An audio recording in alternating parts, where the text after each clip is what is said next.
Assalamualaikum warahmatullahi wabarakatuh. Selamat pagi teman-teman. Kembali lagi bersama kami kelompok 5 dalam mata kuliah Pengauditan 1. Nah, kali ini kami akan membahas tentang laporan audit. Yang terhormat dosen pengampu mata kuliah Pengauditan 1, Ibu Elsa Fitri Amran, SE, MM, MSI. Anggota kelompok 5 yang pertama, Anissa Nurhakimah. Yang kedua, Ega Prioli Putri. Yang ketiga, Hidayatul Fikri. Selamat menyaksikan teman-teman. Pokok pembahasan kita pada materi kali ini yaitu bentuk laporan audit, B. Opini audit, jenis opini dan kriteria opini, C. Salah satu kekeliruan dan ketidakberesan, D. Materialitas dan tingkat materialitas, E. Hubungan tingkat materialitas dengan opini audit, F. Penerbitan laporan audit, yang terakhir G. Latihan menentukan opini. Poin A yaitu bentuk laporan audit. Laporan audit merupakan media yang dibuat oleh auditor independen dalam mengkomunikasikan hasil dari serangkaian proses audit dalam bentuk opini audit yang ditujukan kepada pihak yang berkepentingan atas laporan audit. Unsur-unsur laporan audit menurut Standar Audit 700 antara lain: yang pertama judul, yang kedua pihak yang dituju atau penerima, yang ketiga paragraf pembuka atau paragraf pendahuluan, yang keempat tanggung jawab manajemen atas laporan keuangan, yang kelima tanggung jawab auditor, yang keenam paragraf opini, yang ketujuh laporan sesuai ketentuan hukum dan perundang-undangan lainnya, yang delapan tanda tangan auditor dan tanggal laporan, yang terakhir yaitu alamat auditor. Bentuk laporan audit ada 5. Yang pertama, laporan audit berbentuk baku. Yang kedua, laporan audit dengan opini tidak dimodifikasi. Yang ketiga, laporan auditor yang memuat opini yang dimodifikasi. Yang keempat, laporan auditor yang memuat opini tidak wajar. Yang kelima, laporan auditor yang memuat opini menolak memberikan opini. Yang pertama tadi yaitu laporan audit berbentuk baku. Laporan audit berbentuk baku harus menyebutkan laporan keuangan yang diaudit dalam paragraf pengantar, menggambarkan sifat audit dalam paragraf lingkup audit, dan menyatakan pendapat auditor dalam paragraf pendapat. Unsur pokok laporan auditor bentuk baku: yang pertama, suatu judul laporan. Yang kedua, alamat yang dituju laporan audit. Yang ketiga, paragraf pendahuluan. Yang keempat, paragraf lingkup audit. Yang kelima, paragraf pendapat. Yang keenam, tanda tangan, nomor izin, dan nomor izin usaha kantor akuntan publik. Yang ketujuh, tanggal laporan audit. Yang kedua yaitu laporan auditor dengan opini tidak dimodifikasi. Laporan auditor dengan opini yang tidak wajar tanpa pengecualian merupakan tipe yang paling umum. Bentuk laporan audit ini biasanya hanya terdiri dari 3 paragraf, yaitu paragraf pendahuluan, paragraf ruang lingkup, dan paragraf opini. laporan ini juga dapat mencangkup paragraf setelah paragraf opini yang disebut sebagai penekanan terhadap paragraf permasalahan. Yang ketiga yaitu laporan auditor yang memuat opini yang dimodifikasi. Audit akan menyatakan opini wajar dengan pengecualian atau qualified opinion, yaitu ketika telah memperoleh kecukupan bukti audit yang memadai. Yang keempat, laporan auditor yang memuat opini tidak wajar. Auditor menyatakan opini tidak wajar ketika auditor telah memperoleh kecukupan bukti audit yang memadai dan dapat menyimpulkan bahwa salah saji bersifat material dan pervasif terhadap laporan keuangan. Yang terakhir, laporan auditor yang memuat opini menolak memberikan opini. Auditor akan menolak memberikan opini atau disclaim opini ketika auditor tidak memperoleh kecukupan bukti audit yang memadai yang menjadi dasar dalam memberikan opininya. Selanjutnya yaitu poin B, opini audit, jenis opini, dan kriteria opini. Opini audit adalah kenyataan auditor terhadap kewajaran laporan keuangan dari entitas yang telah diaudit.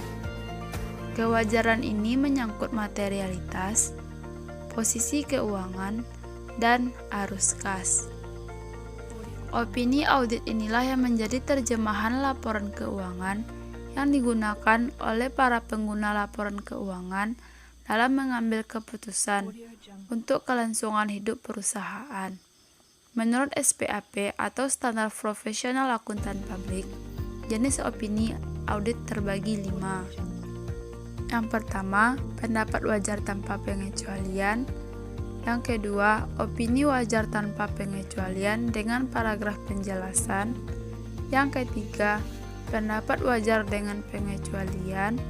Yang keempat, pendapat tidak wajar. Yang kelima, pernyataan tidak memberikan pendapat. Yang pertama yaitu pendapat wajar tanpa pengecualian. Pendapat wajar tanpa pengecualian menyatakan bahwa laporan keuangan menyajikan secara wajar, yaitu dalam semua hal yang material, posisi keuangan, hasil usaha, dan arus kas entitas sesuai dengan prinsip akuntansi yang berlaku umum di Indonesia.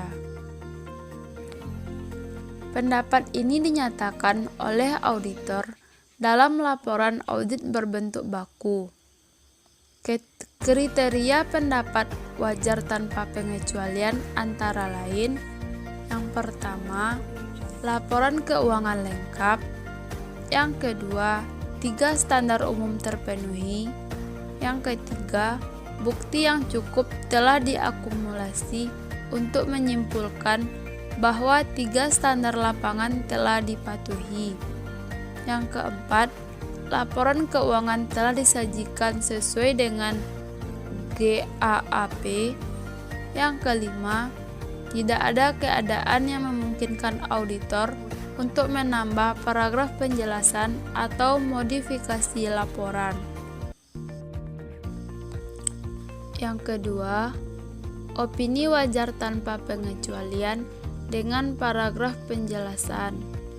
Opini wajar tanpa pengecualian dengan paragraf penjelasan merupakan keadaan tertentu mungkin yang mengharuskan auditor menambah suatu paragraf penjelasan atau bahasa penjelasan yang lain dalam laporan auditnya.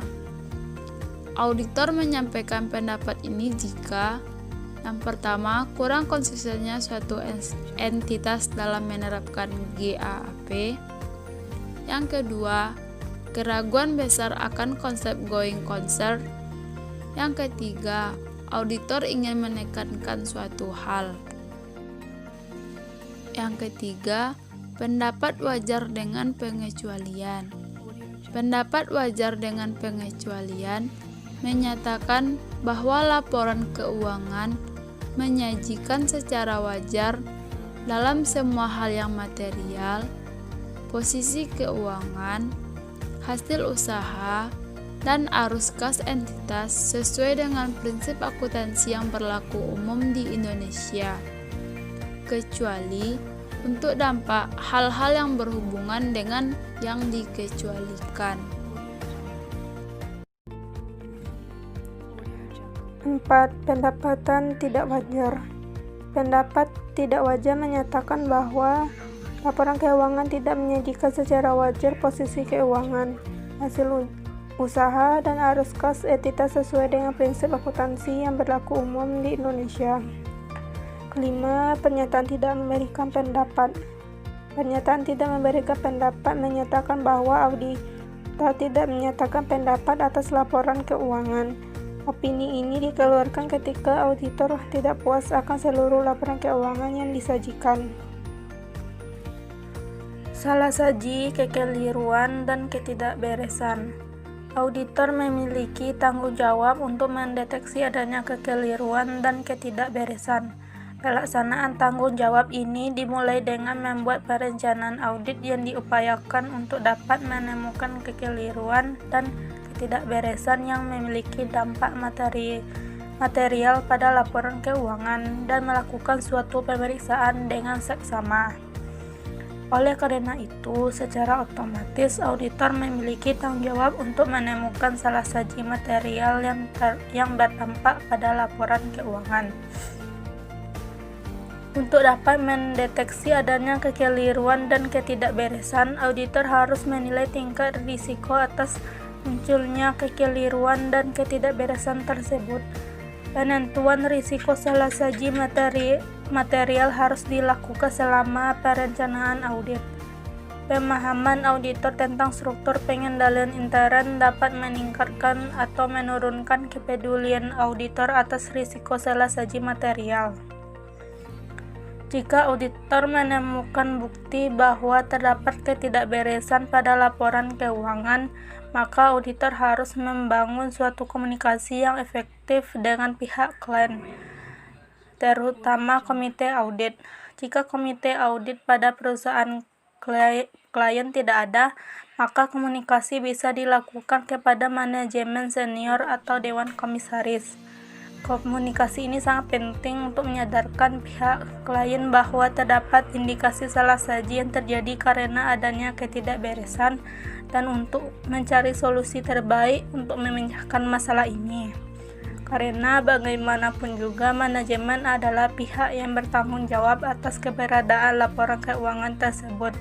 Selain itu, komunikasi yang efektif akan dapat mencegah timbulnya kekeliruan dan ketidakberesan di masa mendatang. Selanjutnya, materialitas dan tingkat materialitas. Pertama, materialitas. Materialitas memberikan suatu pertimbangan penting dalam menentukan jenis laporan audit mana yang tepat untuk diterbitkan dalam suatu kondisi tertentu. Sebagai contoh, jika suatu kesalahan penyajian yang terjadi relatif bersifat tidak material terhadap keseluruhan laporan keuangan atau suatu entitas pada periode berjalan, maka merupakan hal yang tepat untuk menerbitkan suatu pendapatan wajar tanpa syarat. Suatu contoh yang umum adalah pembebanan persediaan kantor langsung sebagai biaya daripada membukukan sebagian persediaan kantor yang belum digunakan tersebut ke dalam persediaan karena jumlahnya yang tidak signifikan. Situasi akan berubah secara total ketika nilai persediaan kantor itu cukup signifikan yang membuat keseluruhan laporan keuangan akan dipengaruhi secara material. Dalam kondisi tersebut, merupakan suatu kewajiban untuk menerbitkan suatu pendapatan tidak wajar atau menolak memberikan pendapat, di mana pemberian salah satu dari kedua pendapatan itu tergantung dari sifat kesalahan penyajian tersebut. Pada situasi-situasi yang tingkat materialitasnya lebih rendah, maka akan lebih tepat jika menerbitkan pendapatan wajar dengan pengecualian. Kedua, tingkat materialitas. Terdapat 3 tingkat materialitas yang digunakan untuk menentukan jenis pendapatan yang akan diterbitkan.